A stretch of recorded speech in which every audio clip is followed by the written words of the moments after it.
नमस्कार दोस्तों, क्या तिब्बत को चाइना से आज़ादी मिलने वाली है? क्या तिब्बत को उसकी खोई हुई पहचान, उसकी विरासत, उसका इतिहास, उसकी बोली, भाषा, संस्कृति वापस मिलने वाली है? ऐसा मैं क्यों कह रहा हूं? क्योंकि अमेरिका से एक डेलीगेशन भारत आया हुआ है। अमेरिका से 7 लोगों का एक ग्रुप दलाई लामा से मिलने के लिए भारत आया हुआ है। दलाई लामा को आप लोग खूब जानते हैं। दलाई लामा तिब्बती बौद्ध धर्म के आध्यात्मिक गुरु हैं, स्पिरिचुअल लीडर हैं, जो भारत का जो हिमाचल प्रदेश है, हिमाचल प्रदेश का जो कांगड़ा जिला है, कांगड़ा जिले के धर्मशाला नामक स्थान पर रहते हैं। वहां पर दलाई लामा अपने समर्थकों के साथ, अनुयायियों के साथ और तिब्बती लोगों के साथ रहते हैं। तो दलाई लामा से मिलने के लिए अमेरिका से एक डेलीगेशन आया हुआ है, 7 लोगों का ग्रुप आया हुआ है और ये डिस्कस करेगा तिब्बत चाइना डिस्प्यूट बिल को।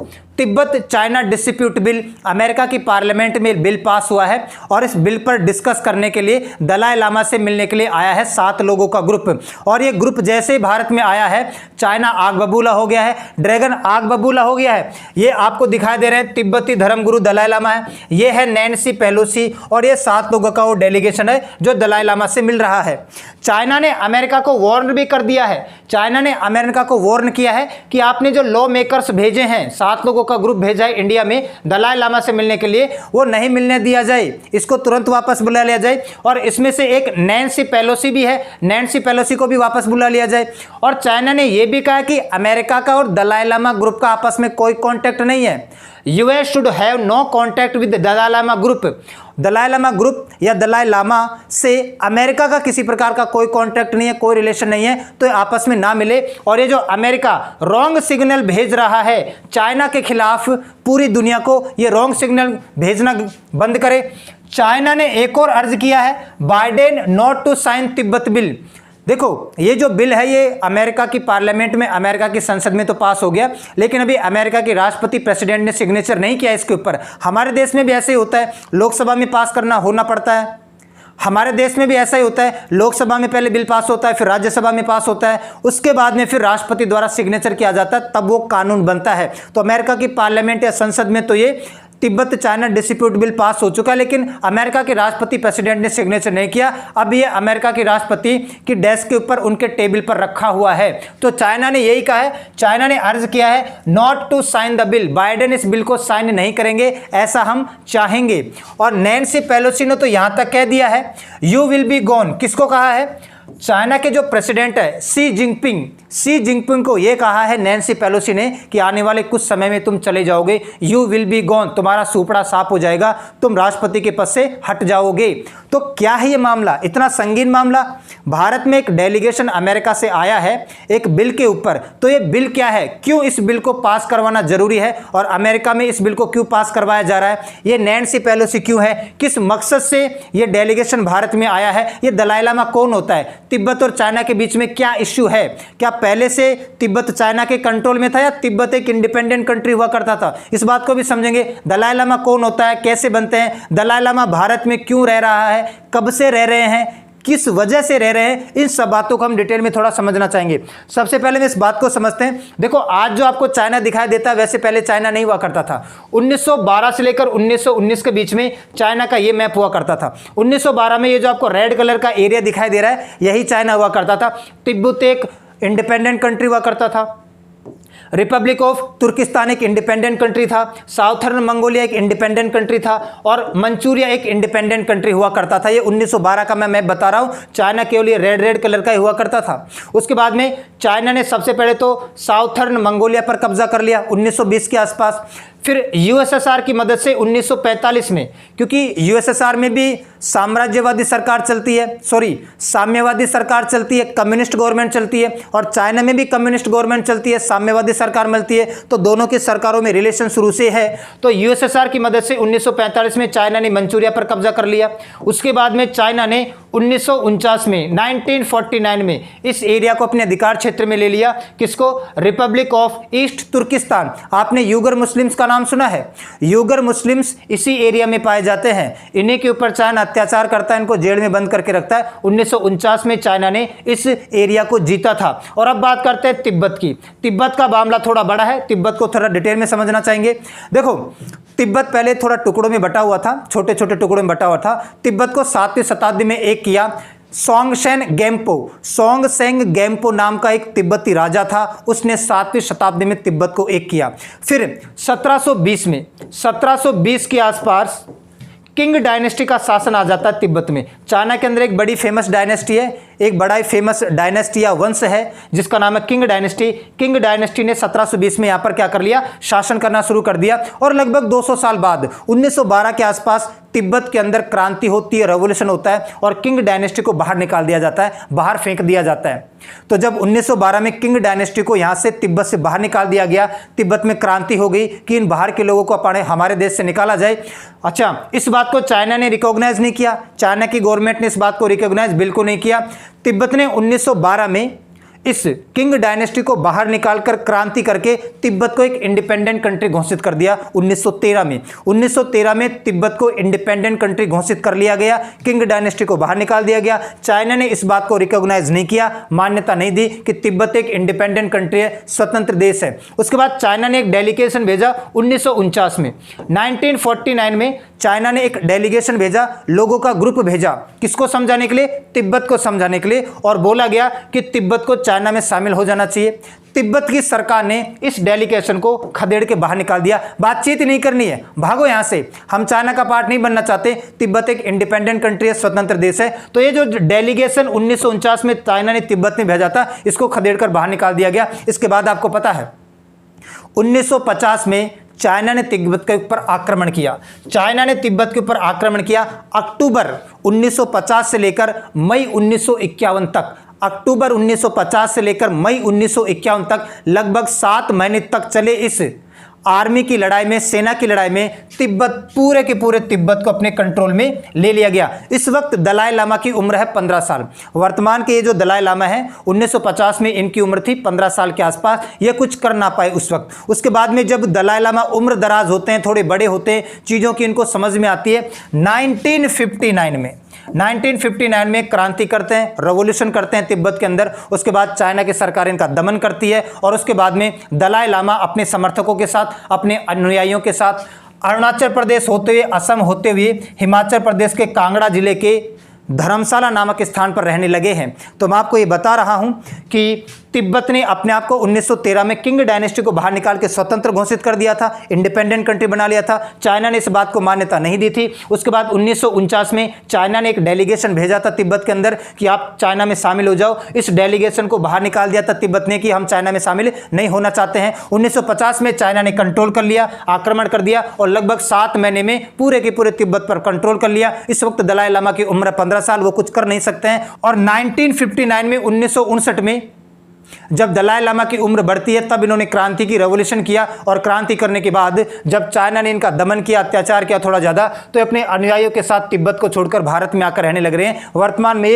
हिमाचल प्रदेश का जो कांगड़ा जिला है, कांगड़ा जिले के धर्मशाला नामक स्थान पर रहते हैं। यहाँ पर आप अत्याचार अपनी आंखों से देख पा रहे होंगे। यहाँ पर ये जो बौद्ध भिक्षु हैं, बुद्धिस्ट लोग हैं, जो बहुत उम्रदराज आपको दिखा दे रहे हैं, इनको पकड़कर घसीट कर ले जाया जा रहा है इनको, और यहाँ पर इनका धर्म परिवर्तन करने की कोशिश की जा रही है, मारा पीटा जा रहा है, ठीक है। और यहाँ पर ये जो जनता बैठी है, ये नारे भी लगा रही है, ठीक है। ये दृश्य आपको दिखा दे रहा है। यहाँ पर ये जो इंसान है, ये है माओ जेडांग। इसने ही तिब्बत पर कंट्रोल किया था, तिब्बत को हड़पा था। माओ जेडांग चाइना का एक फेमस कम्युनिस्ट लीडर है, एक साम्यवादी नेता है। अब हम ये भी समझ लेते हैं कि ये दलाई लामा क्या होता है। देखो, दलाई लामा एक उपाधि का नाम है, ठीक है, उपाधि या टाइटल कह सकते हैं। 1578 में इसको पहली बार दिया था अल्तान खान ने। अल्तान खान के द्वारा 1578 में पहली बार दलाई लामा टाइटल दिया गया, उपाधि दी गई। और दलाई लामा ये जो टाइटल है, इसको लेने के 2 तरीके हैं, ठीक है।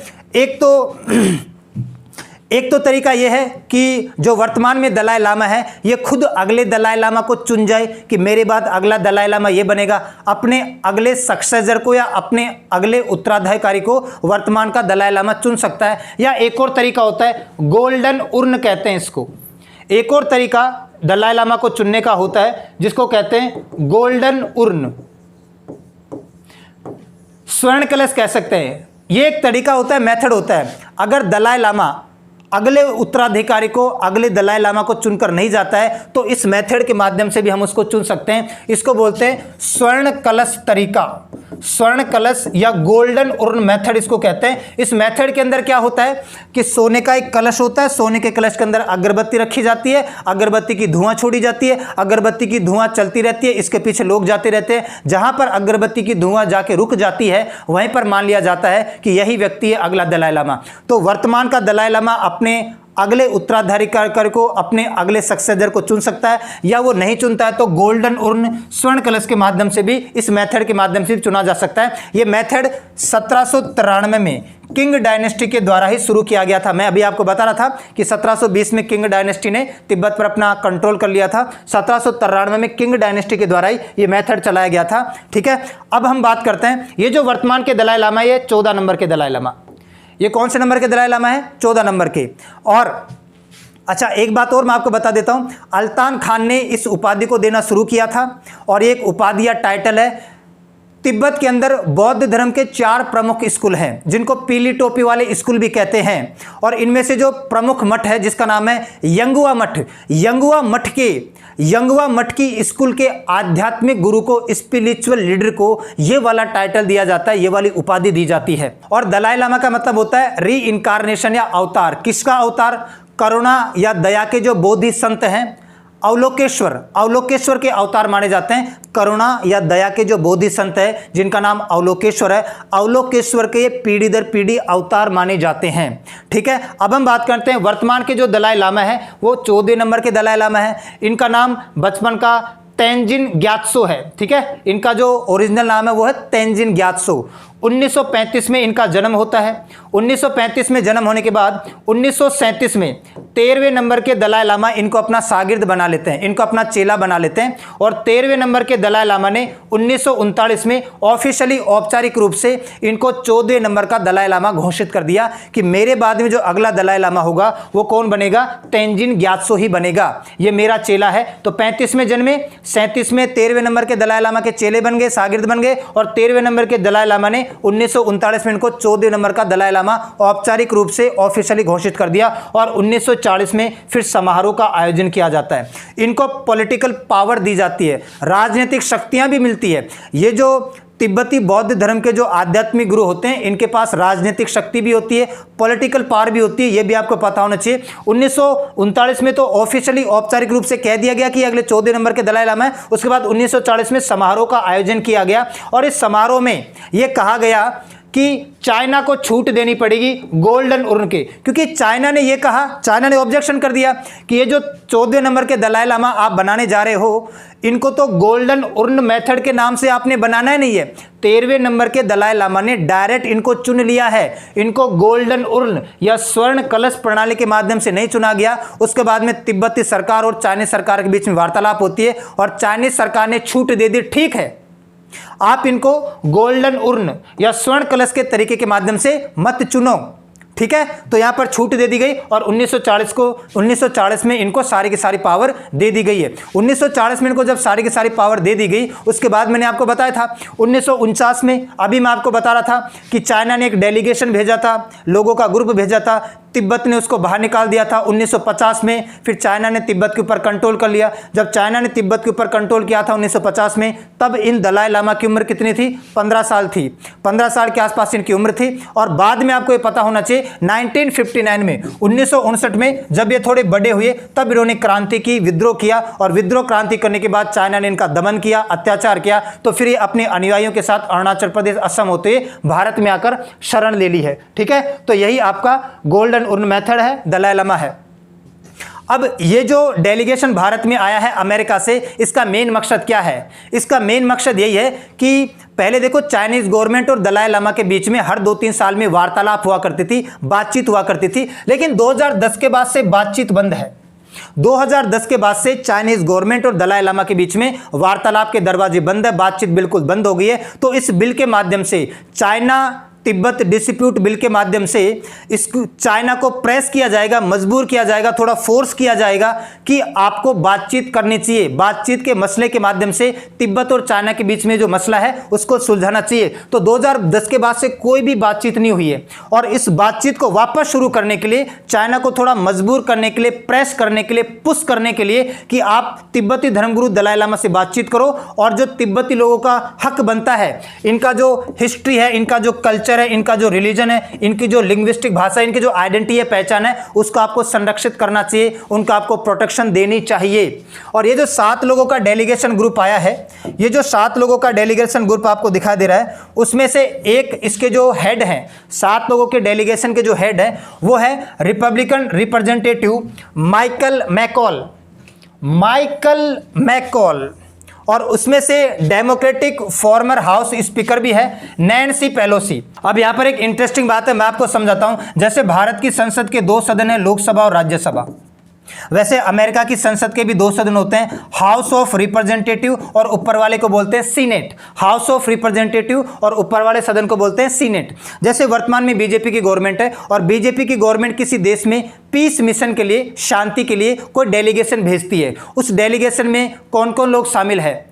हमारी लोकसभा की फॉर्मर स्पीकर सुमित्रा महाजन ओम बिरला से पहले हमारी लोकसभा की स्पीकर रह चुकी है, अध्यक्ष रह चुकी है। एक तो ये हो, और विपक्ष के नेता, वर्तमान में विपक्ष के नेता आपको पता है अधीर रंजन चौधरी है। विपक्ष के नेता अधीर रंजन चौधरी को भी लिया जाए। और प्रेजेंट में जो बीजेपी की गवर्नमेंट है उसकी जो भूतपूर्व लोकसभा की अध्यक्ष रह चुकी है सुमित्रा महाजन, इन दोनों के साथ बाकी सदस्यों को भेजा जाए। वैसा का वैसा अमेरिका के अंदर हुआ है। प्रेजेंट में डेमोक्रेटिक पार्टी की सरकार है, जो बाइडेन की सरकार है, और डेमोक्रेटिक पार्टी की है ना हाउस स्पीकर, इस निचले वाले सदन की जो स्पीकर है उसका नाम है नैन्सी पेलोसी, ये रह चुकी है। जैसे हमारी लोकसभा की बीजेपी से जो स्पीकर है वो सुमित्रा महाजन रह चुकी है, वैसे ही कंपेयर करो अमेरिका के अंदर ये जो निचले वाला सदन है, यहाँ पर उसके मालिक को बोला जाता है हाउस स्पीकर, नैन्सी पेलोसी रह चुकी है। नैन्सी पेलोसी आई है एक तो, और जैसे मैं भी आपको बता रहा था कि विपक्ष के नेता अधीर रंजन चौधरी भी साथ में जाए, वैसे ही रिपब्लिकन पार्टी के जो विपक्ष के नेता है, अपोजिशन लीडर है, वो है माइकल मैकॉल, ये भी साथ में आए हैं। तो अमेरिका की सरकार खुद ये चाहती है, पक्ष विपक्ष दोनों के लोग इस डेलीगेशन में आए हैं। आपने समझा होगा जो मैंने आपको समझाने की कोशिश की है। तो नैन्सी पेलोसी काफ़ी जाना माना चेहरा है अमेरिका के अंदर, है ना, इसलिए बार बार नैन्सी पेलोसी आ रहा है। और माइकल मैकॉल ने भी एक स्टेटमेंट जारी किया है, China have no control over Tibet, Tibet के ऊपर चाइना का कोई भी कंट्रोल नहीं है। अब थोड़ा आगे समझ लेते हैं, अब इस बिल को भी समझ लेते हैं। देखो, चाइना इस बात का दावा करता है कि पिछले 700 सालों से तिब्बत के ऊपर चाइना का कंट्रोल है, लेकिन ये बात गलत है ना। 2010 के बाद से तिब्बती धर्मगुरु दलाई लामा और चाइना की गवर्नमेंट के बीच में बातचीत का दरवाजा बिल्कुल बंद है। तो ये बिल पास किया है अमेरिका की पार्लियामेंट के अंदर। अमेरिका की पार्लियामेंट के अंदर अगर हम बात करें, मैं अभी आपको बता रहा था 2 सदन होते हैं, निचले वाले सदन को कहते हैं हाउस ऑफ रिप्रेजेंटेटिव, ऊपर वाले सदन को कहते हैं सीनेट। तो ऊपर वाले सदन में तो ये पिछले मंथ पास हो गया था, पिछले महीने पास हो गया था। और निचले वाला जो सदन है हाउस ऑफ रिप्रेजेंटेटिव में ये 12 जून को पास हुआ है और पूरे बहुमत के साथ पास हुआ है। 391 लोगों ने तो पूरे पक्ष में वोट डाले हैं और 26 वोट विपक्ष में पड़े हैं। तो 391 रेशो 26, मतलब पूरे बहुमत के साथ इसको हाउस ऑफ रिप्रेजेंटेटिव में 12 जून को पास किया गया है। पिछले महीने ऊपर वाले सदन में सीनेट में पास हुआ और 12 जून को अभी एक सप्ताह पहले निचले वाले सदन में पास हुआ। पार्लियामेंट के दोनों सदन में पास होने के बाद इसको राष्ट्रपति जो बाइडेन के सामने रख दिया गया है। अब वो इसके ऊपर कभी भी सिग्नेचर कर सकते हैं। जैसे राष्ट्रपति जो बाइडेन इसके ऊपर सिग्नेचर करेंगे, ये लॉ बन जाएगा, एक कानून बन जाएगा। और उसके बाद में चाइना को यहाँ पर पुश किया जाएगा, मजबूर किया जाएगा, थोड़ा यहाँ पर उसको फोर्स किया जाएगा कि बातचीत का दरवाजा खोलिए। तिब्बती धर्मगुरु दलाई लामा, तिब्बत के लोगों का जो हक बनता है, जो उनका कल्चर है, हिस्ट्री है, विरासत है, जो उनकी पहचान है, जो गुम हो चुकी है, उनको वापस लौटाया जाए और बातचीत के माध्यम से इस मसले को हल किया जाए। दलाई लामा से जब बातचीत होगी नहीं, जो कि तिब्बती धर्मगुरु है, एज ए पॉलिटिकल लीडर भी है और एज ए स्पिरिचुअल लीडर भी है, तो आपको इस बात को करने के लिए ये बिल पुश करेगा। और चाइना ये जो क्लेम करता है 700 साल से हमारा अधिकार है, एंशिएंट टाइम से, प्राचीन टाइम से, वो उसको गलत साबित करेगा। भारत में भी इसका बहुत बड़ा रोल आपको देखने को मिलेगा। भारत में इसका बहुत बड़ा रोल क्या है, देखो हम आए दिन सुनते हैं कि चाइना, हमारा जो अरुणाचल प्रदेश है, अरुणाचल प्रदेश में आए दिन कोई ना कोई जगह का नाम बदलता रहता है। इंडिया ने भी अब फैसला किया है, ये जो तीसरे नंबर की मोदी गवर्नमेंट बनी है अभी 2024 में, ये जो तीसरे नंबर की मोदी गवर्नमेंट बनी है, इसने आते ही फैसला लिया है कि हम भी 30 स्थानों का नाम बदलेंगे। तिब्बत के अंदर 3 स्थानों का नाम बदलेंगे, इंडियन नाम रखेंगे, संस्कृत के नाम रखेंगे। क्यों रखेंगे? क्योंकि चाइना आए दिन हमारा जो अरुणाचल प्रदेश है वहां पर नाम बदलता रहता है, रीनेमिंग करता रहता है, उसको अपना पार्ट बताता रहता है। और ऐसा नहीं है कि चाइना ने पहली बार किया है, अभी सबसे लेटेस्ट 1 अप्रैल 2024 को, 1 अप्रैल 2024 को चौथी बार चाइना ने यह कदम उठाया है। चाइना रिनेम्स 30 प्लेसेड इन अरुणाचल प्रदेश इन 4th सच लिस्ट, चौथे नंबर की लिस्ट उसने 1 अप्रैल 2024 को जारी की है। लोकसभा का जब चुनाव शुरू हुआ था उससे जस्ट पहले, और उसने 30 स्थानों का नाम और बदल दिया है। और इसमें क्या क्या शामिल है, इन 30 स्थानों में क्या क्या शामिल है? 11 तो रेजिडेंशियल एरिया है, 12 पर्वतों का नाम बदला है, 4 क्या है यहाँ पर, 4 नदियों का नाम बदला है, 1 झील का नाम बदला है, 1 पर्वत का नाम बदला है, 1 पर्वतीय दर्रे का नाम बदला है जो माउंटेन पास होते हैं, और 1 छोटे से हिस्से का नाम बदला है। तो 30 नए प्लेसेस का नाम बदला। इससे पहले भी चाइना ऐसा कर चुका है, चाइना इससे पहले भी ऐसा कर चुका है। देखो 6 स्थानों का नाम बदला था सबसे पहले चाइना ने 2017 में। अरुणाचल प्रदेश के 6 स्थानों का चाइनीज नाम रखा था चाइना ने 2017 में। फिर दूसरी बार उसने 2021 में 15 स्थानों का नाम बदला, और उसने तीसरी बार 2023 में 11 स्थानों का नाम बदला। ये चौथी बार चाइना ऐसा कर रहा है जब अरुणाचल प्रदेश के 30 स्थानों का नाम बदलकर वो चाइनीज नाम कर रहा है। इसके रेस्पॉन्स में इसका जवाब देने के लिए भारत सरकार ने भी इस बार फैसला किया है कि हम भी तिब्बत के 30 जगहों का नाम बदलेंगे, इंडियन नाम रखेंगे, और ये साबित करेंगे कि तिब्बत के ऊपर चाइना का कंट्रोल नहीं है। चाइना है नो कंट्रोल ओवर तिब्बत। तो उधर से अमेरिका फोर्स करेगा चाइना को, इधर से जब भारत नाम बदलेगा तो कहीं ना कहीं चाइना पर भी दबाव बनेगा, और चाइना फिर से बातचीत करना शुरू करेगा तिब्बती धर्मगुरु दलाई लामा के साथ में। तो बाकी जो अपडेट होगा वो आपको बता दिया जाएगा। आज के लिए इतना ही करते हैं, मिलते हैं नेक्स्ट क्लास में, तब तक के लिए सभी को धन्यवाद।